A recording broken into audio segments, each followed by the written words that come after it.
今天我们来到 New Century B&W， 然后我们要来看一看最新的 R18， 它是 B&W 目前排气量最大的摩托车，有1800 cc。相信大家之前都有在关注 R9T， 所以喜欢 R9T 的朋友，你们一定会也喜欢 R18这种复古的车款。好，那我们现在进去看看喽。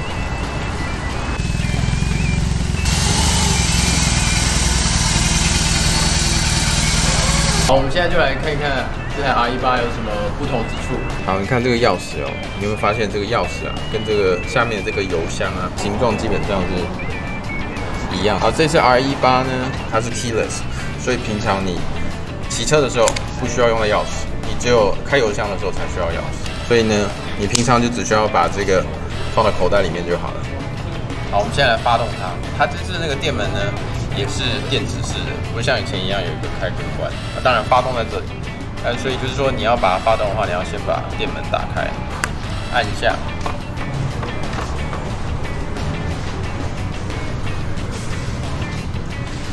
仪表板就启动。好，我们现在来把它发动喽。它这台车记得发动的时候要拉着离合器才发动的。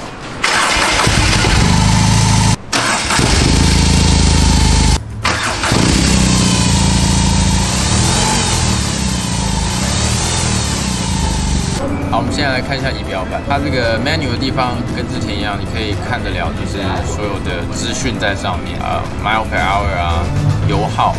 然后现在电池的电压，然后日期 ，mile per gallon， 好，这是时间，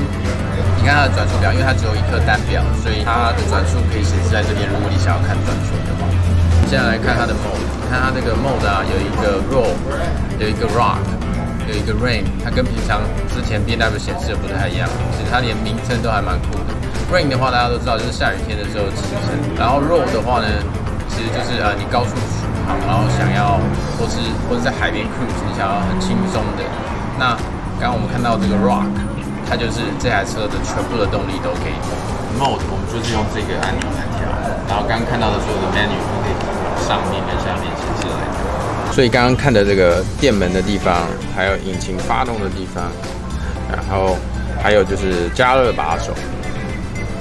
R18的车重啊有345公斤，所以这台车还有一个特别的地方就是倒档。那如果要倒档的话呢，发动之后呢，我们要把它打到倒档这个档位。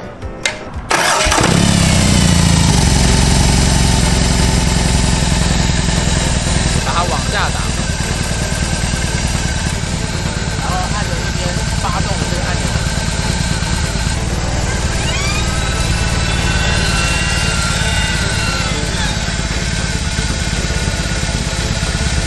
打不回来的时候呢，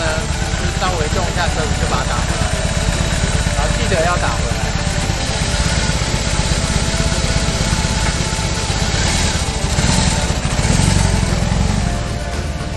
好，我们现在就来跟其他类似车款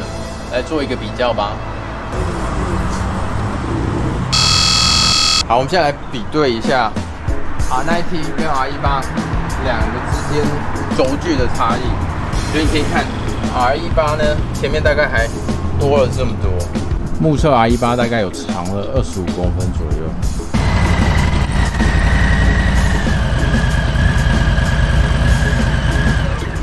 市面上最接近的产品应该就是这台 Harley 的 New Softail。如果是你的话，你会选哪一台嘞？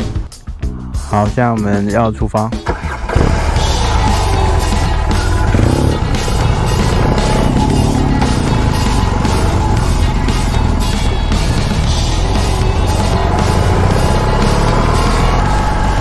它发动的时候啊，瞬间左脚要撑一下，因为如果不撑的话，你会看到它刚发动的时候是往左边这样挖一下，然后因为它这两颗这么大的气缸的关系啊，应该是没有办法 forward control， 就是脚伸直的那种，现在只有 make control。然后身高173，骑起来的话其实还蛮 OK 的。刚钻车的时候啊，还是要习惯一下。还有这个，你看脚每次放上来的时候，也是要习惯一下它到底在哪里。因为跟以前骑过的许多车感觉都不太一样。因为哈雷可能感觉椅子再高一点，所以你看每次加油的时候，它就会这样左右摇。可是，一旦速度起来之后，它就还蛮稳定的。好，现在上高速公路，我们来看看它的那个扭力的感觉。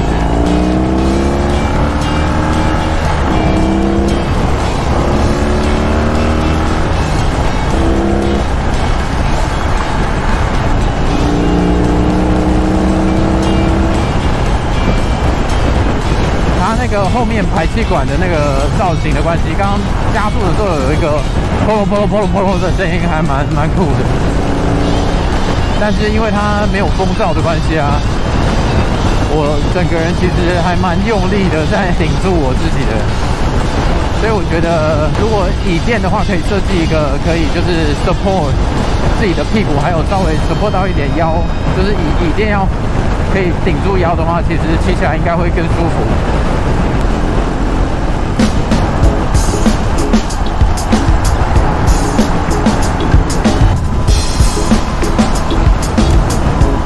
好，我们现在到达downtown了。你看车流量很多，好多新房子在盖。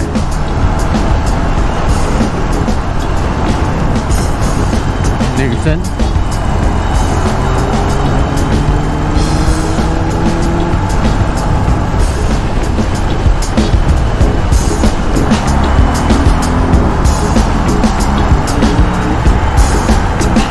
其实它因为扭力排气量都很大的关系啊，我现在已经大概时速90了吧，应该130。我刚刚速度啊，其实一度有到90几这样子。我觉得因为它扭力很大、马力很大的关系，所以我其实感觉骑起来真的是蛮轻松的。但是因为没有那个前面没有这个头罩的关系啊。这个整个人的迎风面真的很大，尤其是你看这个手把这么宽，这个姿势骑大概80、90的时候，骑乘的感觉是，就是一路上都很有力的感觉，但是就是风压的关系，整个人还是需要蛮用力的。如果你要骑这么一路都要骑这么快的话，那我觉得如果等一下到达海边的话，应该是时速在50英里左右，应该是还蛮舒服、蛮轻松的。好，通过前面这个隧道，我们就会看到海了。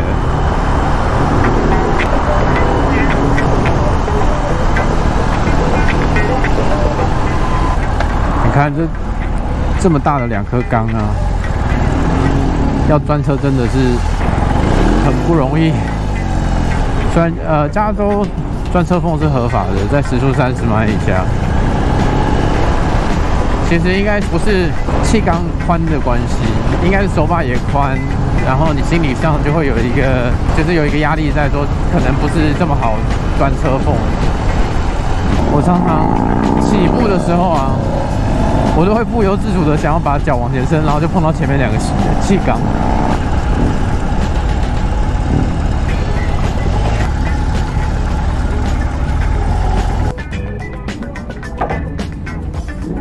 还好我的脚还够长，这个钥匙孔在这，然后呢，逆时针转开来。好，能看到这个加油孔的那个下面啊，很浅，不晓得好不好加，油枪下不去。这个地方其实挺奇怪的，所以要很小心，不能油枪按到底。油枪按到底的话，应该会喷得很厉害。当初他在设计这油桶的时候，我觉得能够多考虑一点，不然的话，其实这样感觉很不好加。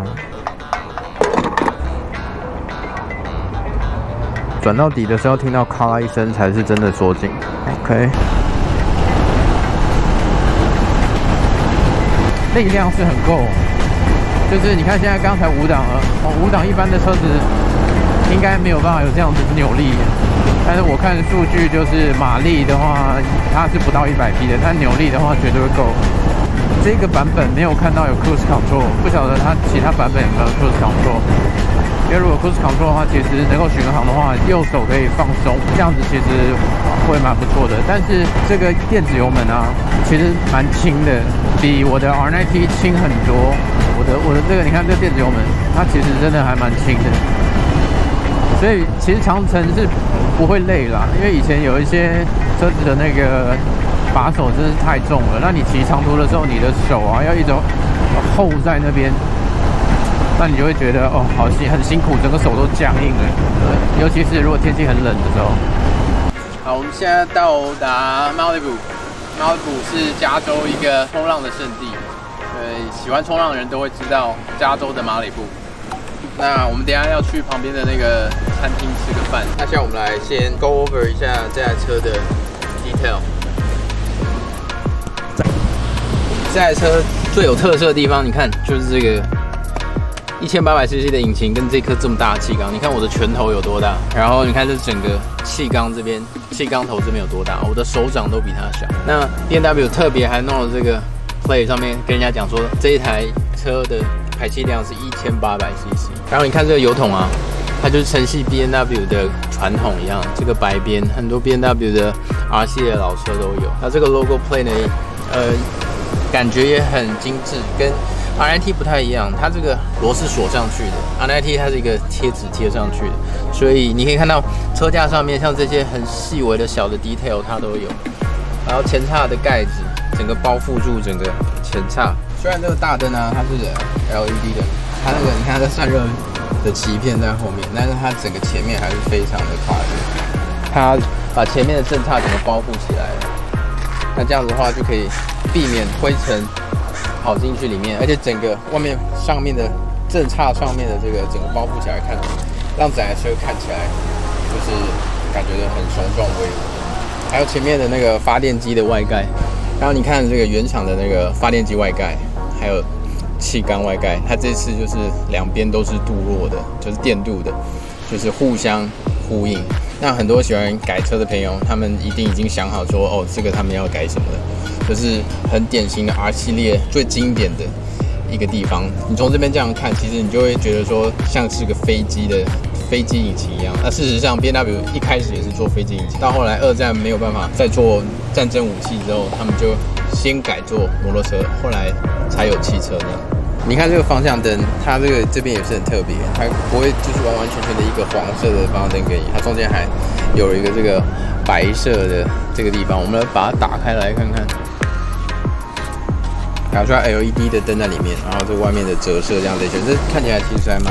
蛮特别的。你看大灯部分，它就是承袭就整个就是经典的这个圆灯的传统，但是它里面有一些就是高科技的部分，比如说日行灯啊，它里面的 LED 还有这些折射啊。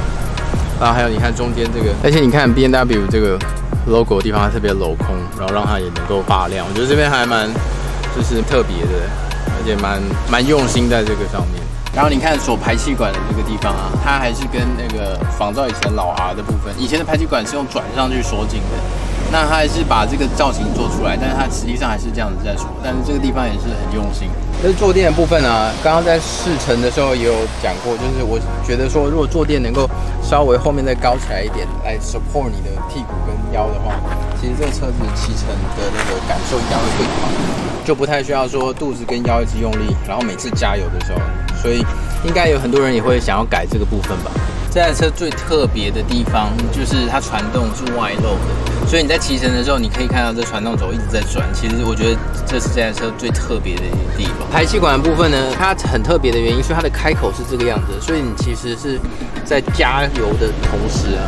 你会听到一种啪啪啪啪啪的这种声音，所以我觉得这个还蛮酷的。整台车啊，因为它这个管子的线条啊，其实很优美。其实以前的老的 R 系列，它也都是有这样子的管子，所以它也是一个传承的部分。你看它这个尾灯啊，它是没有尾灯的，它现在新款的都是这样子，方向灯跟尾灯一体式的设计，所以打上方向灯的时候，它会变成有方向灯，这样子还蛮聪明的，就少了一个尾灯。这边是这个Malibu一个我很喜欢来的餐厅，它叫 Paradise Cove。我们来看看我点的是什么。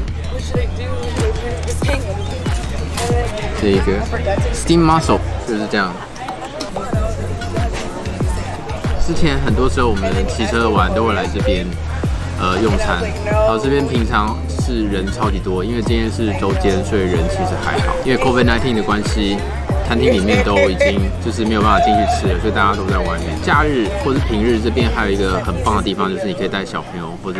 全家一起来这边玩，因为它有自己私人的海滩，然后还有淋浴的地方、冲澡的地方，所以其实整个周末你可以好好的在这个餐厅这样待着。这个餐厅它蛮适合全家人一起来的。那我会把这个餐厅的链接再放到那个影片的下方，大家有空的话就是可以来这边走走看一看。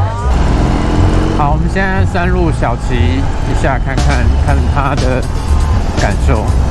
一路上骑乘的同时啊，车子丰沛的扭力会让我一直想要骑快，而且上山呢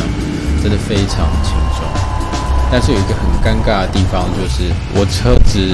一直想要快，然后有一些弯道，其实我以前骑R9T的时候，我判断能够50迈入弯，大概时速80英里。但是因为这台车子的脚踏的关系啊，如果我50英里入弯的话，它一定会一直磨到脚踏，而且它的轴距又长，回转半径又大，所以如果它能够接下来有设计一些脚踏可以往上移一点的话，那我觉得骑乘山路的感受应该会更有乐趣。所以在山路骑乘的时候，有些弯我以为能够过得了，但是其实还要再更外才能转得进去，因为它回转半径真的是还蛮大的，而且倾角又很浅，一下子就磨到脚踏。所以在山路上我花了还蛮多时间在修正这台车子的路线。在山路上这台车子如果不做一点改变的话，其实是真的蛮可惜的，因为它的力量真的非常的够。像是我们今天骑的这条山路，它的大小很接近北宜，很多弯路你觉得大概可以80公里这样很畅快的过去，但是就是因为刚刚所说的这些限制，你不得不慢下来很多，你才能够转得了这个弯。好，今天就这样子结束啦。如果你喜欢我的介绍的话，记得订阅跟追踪，然后记得按下小铃铛。希望这次的 R18的介绍你们会喜欢。好，我们下次见，拜。好，所以我们现在发动。